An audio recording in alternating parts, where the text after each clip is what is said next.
Je crois qu'un de ces glorieux jours, quand cette confédération des églises unies se rassemblera, et que selon la prophétie, le nouveau pape issu des États-Unis sera installé là-bas. Alors, ils feront une image à la bête.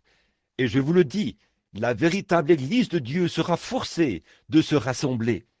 Les vrais, les véritables croyants qui sont parmi les méthodistes, les baptistes, les presbytériens, les pentecôtistes, les nazaréens, les pèlerins de la sainteté, et que sais-je encore, se rassembleront et seront cimentés par l'amour de Dieu.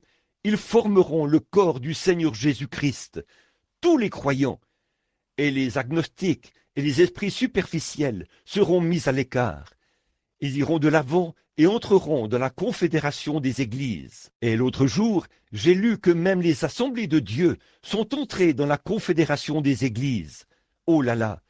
Pour ce faire, il leur faut renier leur doctrine évangélique, c'est vrai, et ils seront obligés de renier tous leurs principes fondés sur les signes et les prodiges pentecôtistes pour faire partie de la confédération des églises.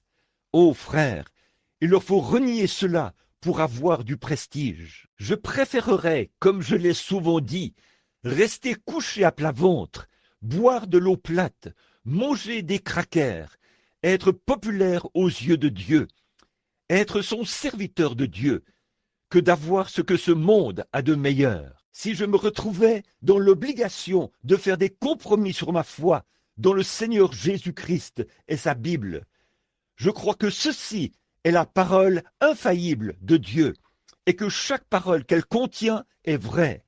Oui, monsieur. Bon, là, nous allons voir comment ils se comportaient. Ils avaient rejeté, ils s'étaient mis à poser les pierres. Et à un moment donné, ils sont tombés sur une drôle de pierre. Ils ne pouvaient pas utiliser cette pierre. Ils disaient, cette pierre n'est d'aucune utilité. Et ils ont jeté cela quelque part là-bas, dans le tas de mauvaises herbes. Ils ne pouvaient pas l'utiliser. Elle avait une drôle de forme. Ils ont essayé d'ériger leur bâtiment. Et ils sont arrivés à un certain endroit. Là, ils avaient placé toutes les pierres. Ils les avaient placées comme ceci. Ils sont arrivés à un endroit où ils n'arrivaient pas à trouver de pierres pour faire le coin. Ils ont poursuivi leur construction et le travail avançait encore et encore.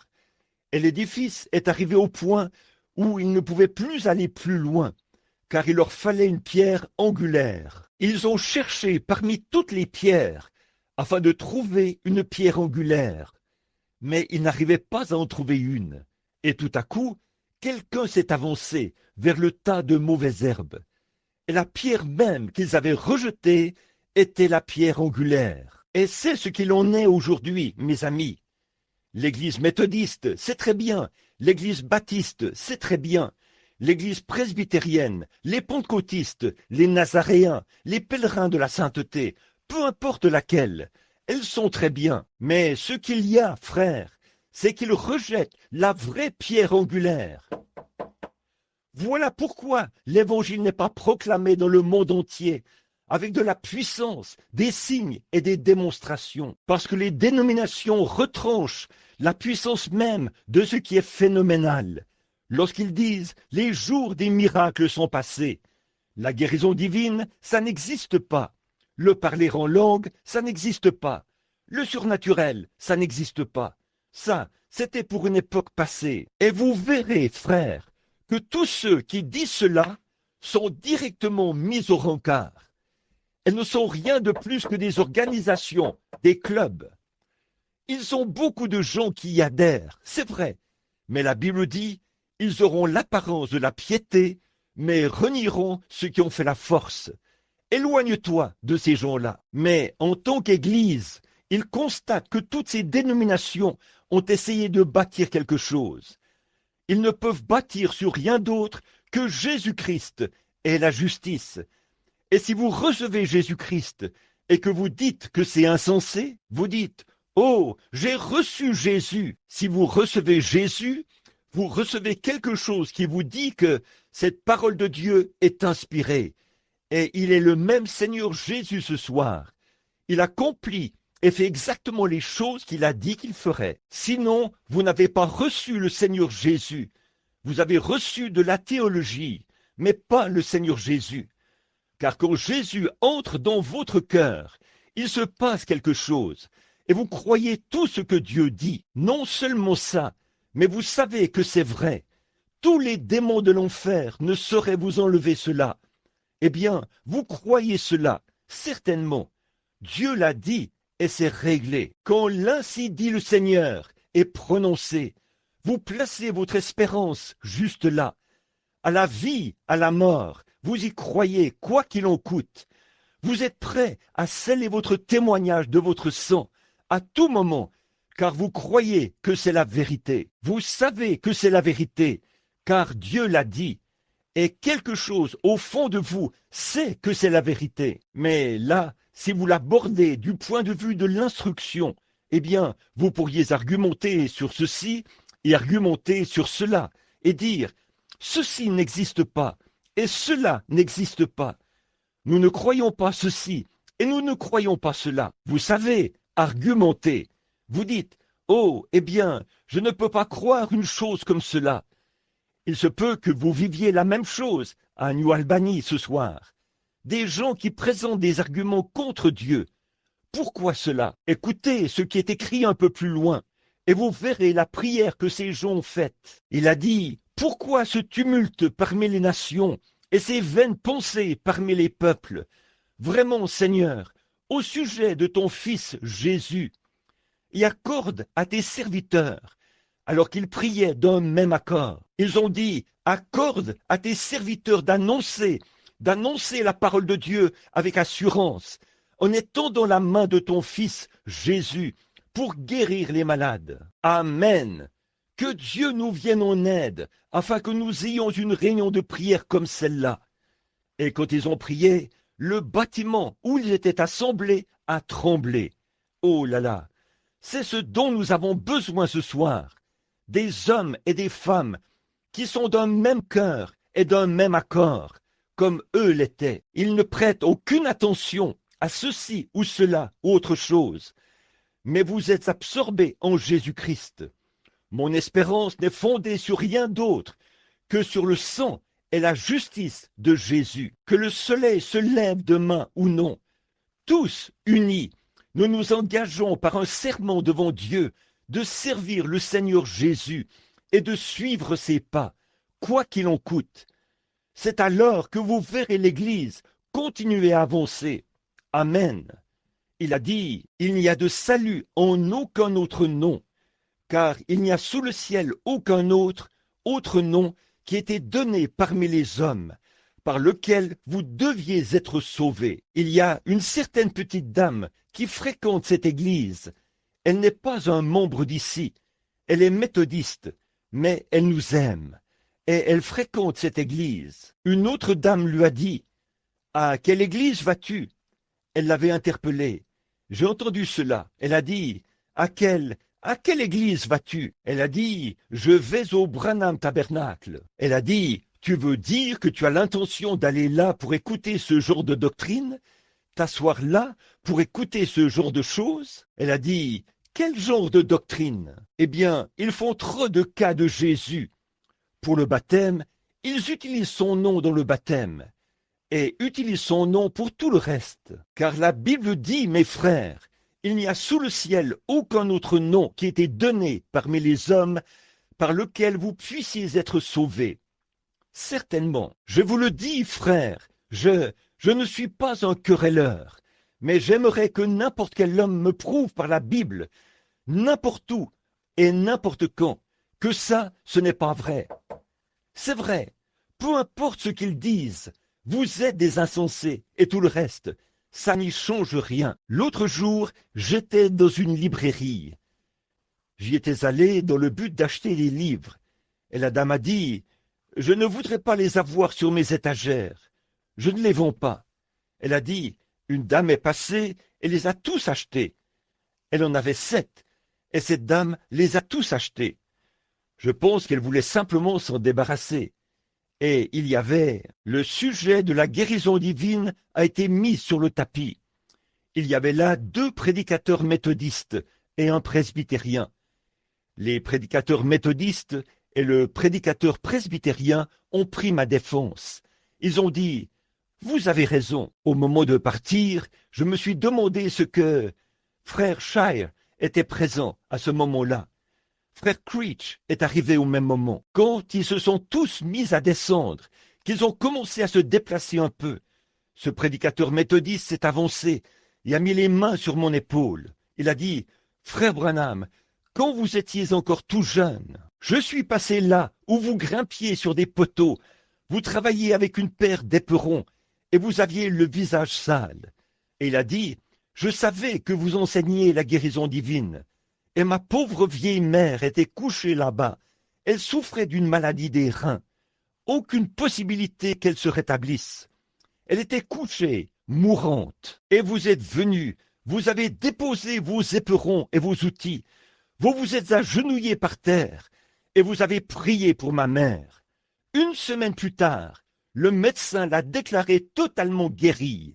Il a dit, ça fait 23 ans et elle est en parfaite santé et se porte bien aujourd'hui. Peu m'importe que ce soit mon église ou quoi que ce soit d'autre, je crois.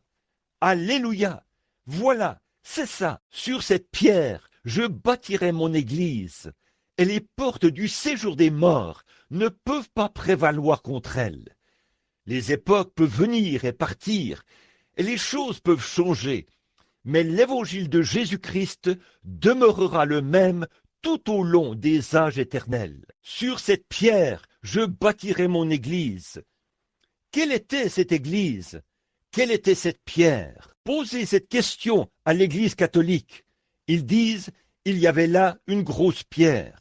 L'église catholique, la hiérarchie, est assise sur cela ce soir, sur cette pierre, et elle donne le pouvoir aux autres églises, et elle pardonne les péchés.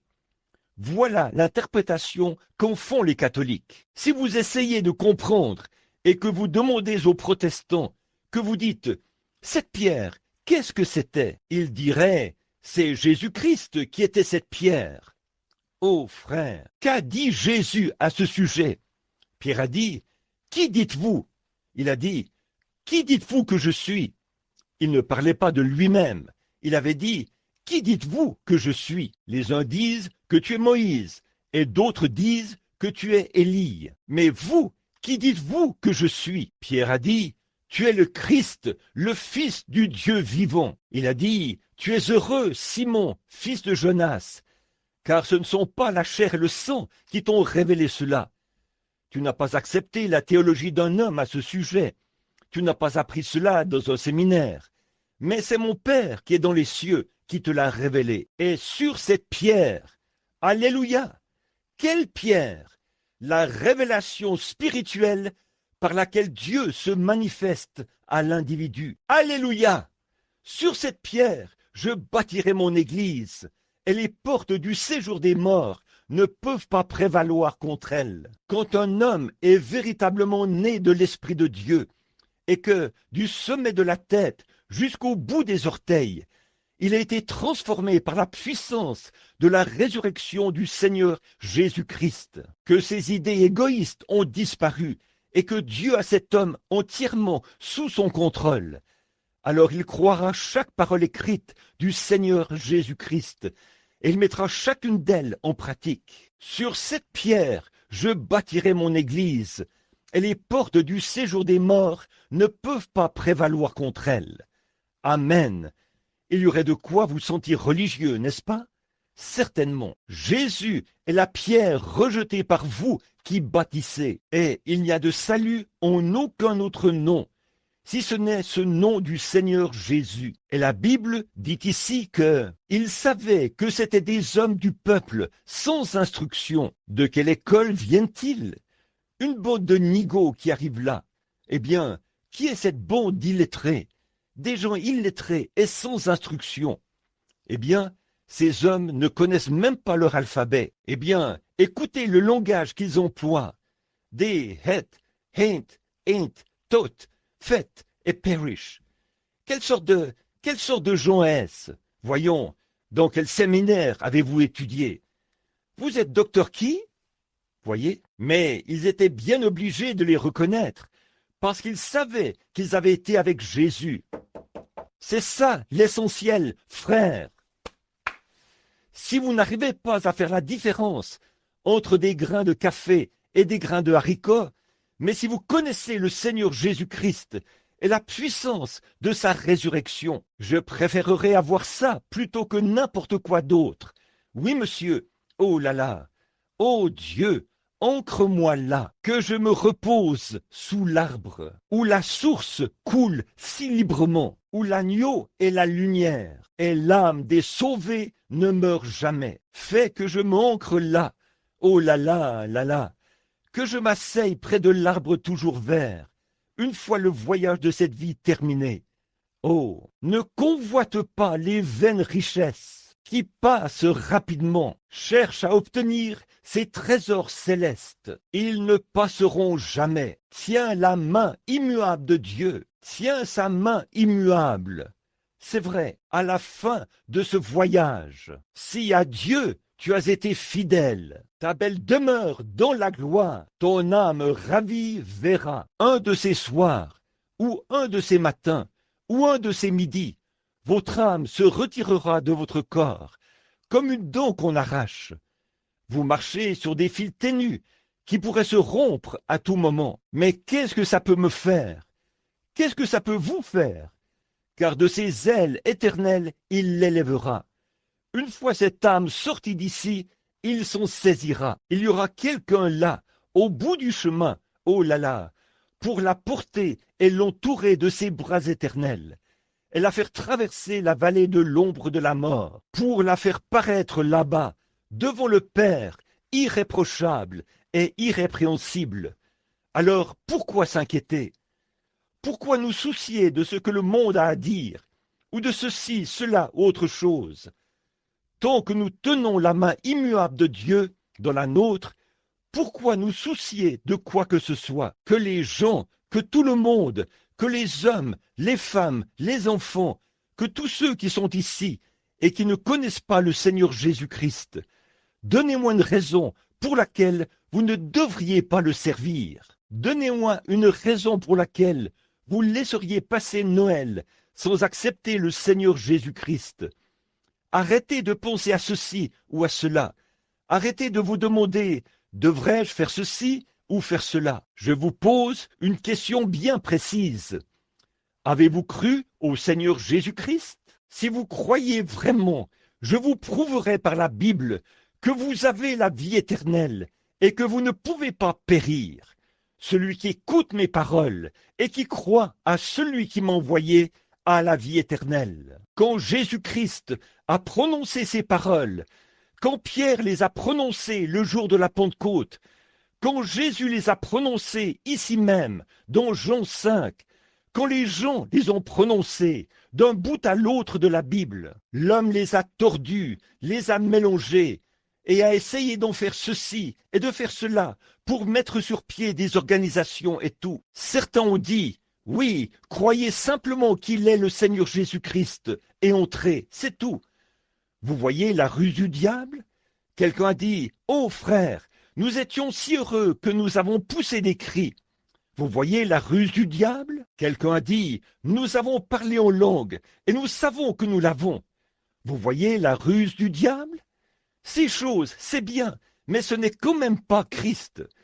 Ça ne l'est certainement pas. Et quand un homme croit vraiment de tout son cœur au Seigneur Jésus-Christ, il reçoit la vie éternelle au moment même où il croit.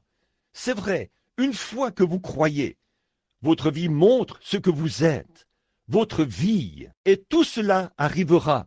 Toutes ces choses, comme pousser des cris, être joyeux, parler en langue, guérir les malades, et tous ces autres dons, et ces choses vous accompagneront non pas parce que vous avez fait cela, ces choses vous accompagneront par un vrai signe de Dieu. Voyez, oh, cherchez premièrement le royaume de Dieu et sa justice, et les autres choses seront données par-dessus. Quand je pense à ce monde qui faillit, je regarde autour de moi et je vois l'écriture sur la muraille, dans chaque nation. Je vois que les bombes atomiques causent beaucoup d'émoi parmi les gens. Quand les grands dirigeants et tout, vous devriez lire ce que dit le Pentagone au sujet de ces choses qui s'accomplissent. Vous devriez voir ce que cette nation... Frère, je vais vous dire quelque chose. Nous bombons le torse au dehors. Pourtant, au cœur même de cette nation, ils ont une peur bleue. Vous le savez. Autant admettre la vérité. Et vous avez des raisons